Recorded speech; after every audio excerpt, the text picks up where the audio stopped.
Entrevista Matutina. Amigos, bienvenidos a Entrevista Matutina por Venevisión. Aquí estamos como todos los días comenzando la jornada con los puntos de vista de los protagonistas de la vida nacional. Hoy nos acompaña en el estudio Luis Eduardo Martínez, diputado a la Asamblea Nacional por Acción Democrática y primer vicepresidente de la Comisión de Diálogo, Paz y Reconciliación del Parlamento Nacional. Bienvenido, gracias por acompañarnos. Muchísimas gracias, Gregorio. Contentísimo de estar aquí, en lo que yo considero mi casa. Por supuesto. A comenzar conversando de la propuesta del proyecto que presentaron o que van a presentar los diputados de Acción Democrática de la Asamblea Nacional sobre una reforma parcial al impuesto a las grandes transacciones financieras. Hay muchas voces en el país que piden, en algunos casos, derogación. Los casos que lo llevan a lo más extremo piden derogación, otros piden reforma parcial. En este caso, este proyecto, ¿qué incluye?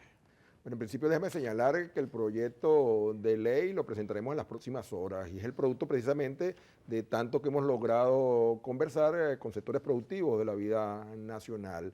La ley actual cumple un año, hace pocos días atrás, el 3 de febrero para ser exactamente, cumplió un año y se demostró que cada uno de los aspectos que señalamos nosotros cuando se hizo la discusión terminaron dándose. Uno, esa ley no grava las grandes transacciones financieras, sino que no hace ninguna distinción entre personas naturales y jurídicas y cualquier tipo de transacción que se haga en divisas extranjeras o en criptomonedas se pecha con un tributo que adicionalmente a eso, sí, hoy está en el 3%, pero la propia ley establece la posibilidad que se lleve hasta el 20%. Y como se aplica a distintos eslabones de la cadena productiva, termina siendo 12, 14, 15%, dependiendo de cuántos pasos se dan en la cadena productiva. De tal manera que se ha convertido en un elemento inflacionario que atenta contra el proceso de recuperación nacional. No genera confianza, es de dificilísima recaudación y adicionalmente a eso no aporta gran cantidad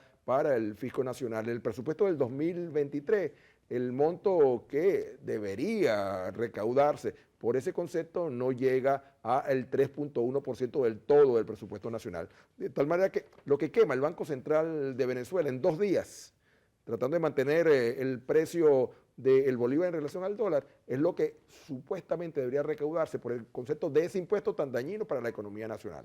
En otras palabras, es uno de los factores principales desde su punto de vista y después de todo el análisis que se ha hecho, es uno de los elementos principales para el impacto inflacionario del último año que ha tenido precisamente comenzando su aprobación y puesta en marcha. Contribuyó en mucho a generar inflación, contribuye en mucho a generar desconfianza, contribuye en mucho a que la economía no pueda garantizar la sostenibilidad de su crecimiento y es absolutamente, reitero, insignificante a la hora de hacer aportes para el fisco nacional. De tal manera que nuestro planteamiento es que, uno, el impuesto en la reforma que planteamos se haga efectivamente a las grandes transacciones financieras, no a cualquier transacción, con lo cual buena parte de los que hoy son pechables dejarían de serlo. Dos, que se establezca una cuota equivalente a la que se establece en bolívares, porque hoy las grandes transacciones financieras en bolívares se le aplica una alícuota. Y tres, que no se convierta en un elemento de doble tributación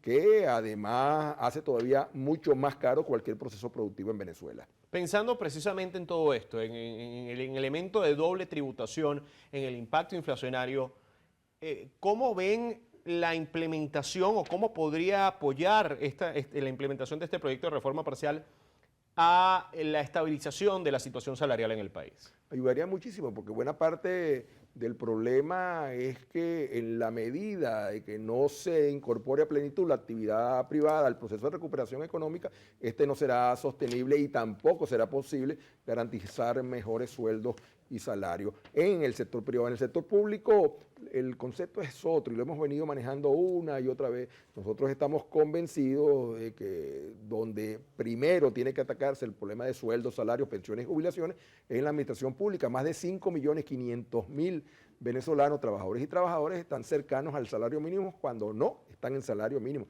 Estamos hablando a la tasa cambiaria de hoy de unos 5.3 dólares al mes. Para que tengamos idea, decir que es el más bajo del mundo es un decir ya común porque hace 3 años aproximadamente es así. Pero un país que lamentablemente es referencia de pobreza en Latinoamérica como Jamaica, su salario mínimo diario es 6.71 dólares. Es decir, que lo que un haitiano cobra en un día, un trabajador venezolano que esté en salario mínimo, tarda más de un mes en recibirlo. Eso para que tengamos idea de cuán insignificante es nuestro salario. Los organismos internacionales señalan que 2.3, 2.5 dólares al día es el límite de la pobreza extrema. Bueno, el salario de un mes que hoy reciben los trabajadores y trabajadoras de Venezuela excede en mucho ese límite que los organismos internacionales señalan para la pobreza extrema. Estamos hablando de que cerca del 70% de los venezolanos están allí.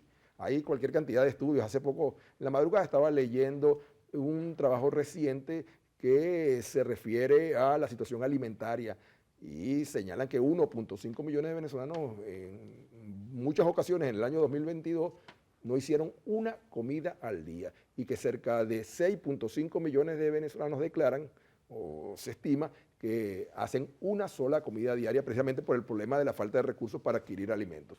¿Cómo usted como primer vicepresidente de la Comisión de Diálogo, Paz y Reconciliación de la Asamblea Nacional, cómo ve la posibilidad de retomar el diálogo?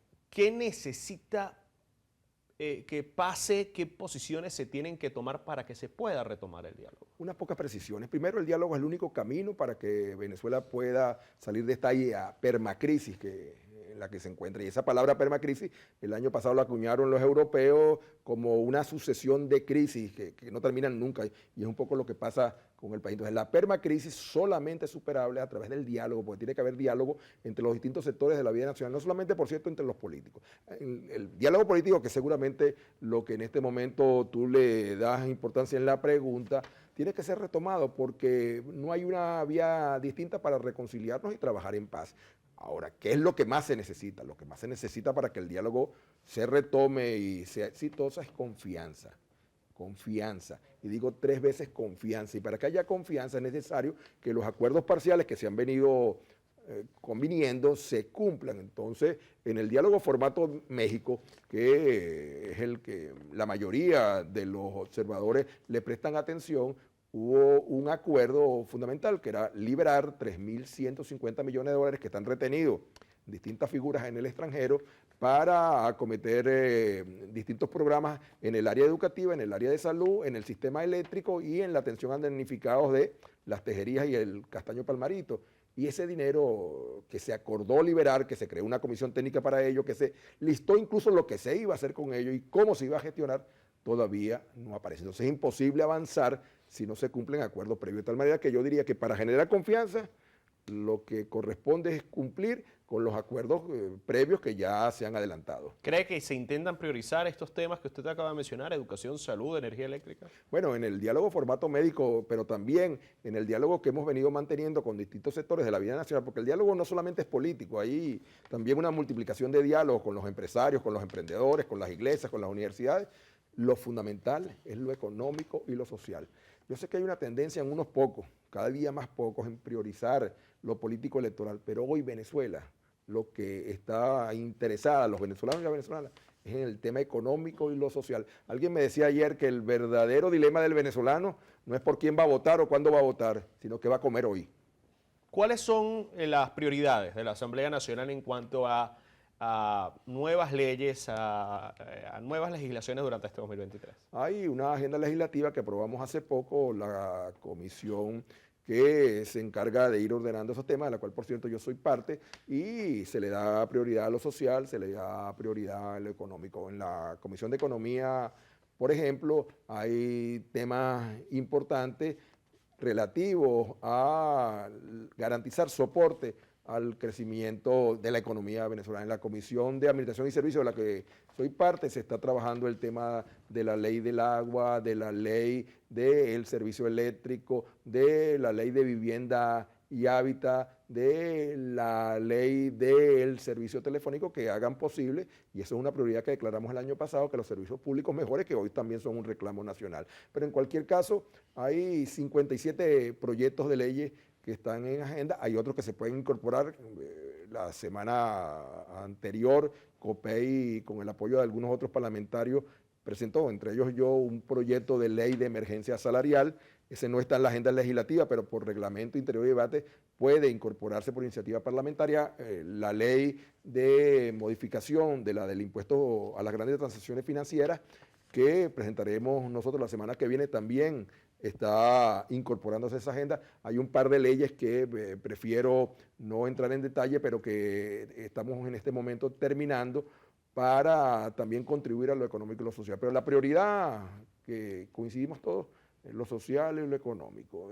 No hay nada más importante que esos temas hoy en Venezuela. Como rector de la Universidad Tecnológica del Centro, ¿qué opinión le merece el desarrollo de la Ley de Participación Estudiantil? Bueno, yo te voy a hablar como profesor universitario. Lo primero que yo le recomiendo a quien me ha preguntado en la calle por esa ley o ha hecho algún comentario es que se la lean. Léansela. Así como yo le digo a mis estudiantes, léanse primero la pregunta antes de responder un examen. Le digo que se la lean, porque yo he oído cualquier cantidad de cosas sobre esa ley y resulta que buena parte de lo que plantean es falso, completamente falso, porque no están en ninguna parte. Es más, si me preguntan a mí otra vez como rector o como antiguo dirigente estudiantil, ¿qué opino de la ley? Digo, eso es casi una calco de un reglamento de participación estudiantil en cualquier universidad. No se plantea en ninguno de los artículos que se van a reemplazar a los profesores. Válgame Dios, ¿cómo se va a hacer eso? Tan importante que es la función docente. No se plantea en ningún artículo tanto que se ha especulado a través de la ley, de las redes. La ley es un instrumento para facilitar la incorporación de los estudiantes en los procesos de representación estudiantil. Ahora, hablando aún más sobre lo que ha venido desarrollando la Asamblea Nacional, hay un acuerdo aprobado en la Asamblea Nacional para proteger las inversiones Venezuela-Colombia. Ese marco de ese acuerdo, ¿qué involucra? ¿Qué lineamientos define para proteger las inversiones? Pues inicialmente el proyecto de ley que se presentó para respaldar un acuerdo que estaba firmando el gobierno de la República de Venezuela con Colombia protegía y promovía las inversiones de las llamadas empresas e industrias transfronterizas. Nosotros planteamos, a mí me correspondió intervenir, que teníamos que llevarlo más allá, que no podía ser solamente las transfronterizas, porque entonces parecía limitado a los estados Táchira, al norte del estado de Santander, y entonces se le quitó esa limitación en la segunda discusión y protege y promueve las inversiones de cualquier naturaleza de empresas y comerciantes y emprendedores, tanto de Colombia como de Venezuela. Esa ley es una buena primera legislación que debería replicarse con Brasil, con Trinidad y Tobago, con las Antillas neerlandesas, que Aruba, Curazao, Bonaire, y que más temprano que tarde yo tengo la esperanza que pueda aplicarse a las relaciones, a los empresarios, a las inversiones de Estados Unidos y de la Unión Europea, porque si hay algo que nosotros no nos cansamos de repetir, es que Venezuela tiene que recuperar sus relaciones con Estados Unidos y con la Unión Europea, históricamente buenas, y que lamentablemente por circunstancias políticas y el criterio de algunos se han deteriorado. Muchísimas gracias por acompañarnos hoy. A ustedes, muchísimas gracias. Encantadísimo de estar con otra vez aquí en Venevisión. Estuvo con nosotros Luis Eduardo Martínez, diputado a la Asamblea Nacional por Acción Democrática y primer vicepresidente de la Comisión de Diálogo, Paz y Reconciliación del Parlamento Nacional. Amigos, gracias por acompañarnos en la entrevista matutina por Venevisión. Continúen con más en nuestras mañanas informativas. Ya viene Noticiero Venevisión en vivo. Fuerte abrazo para todos.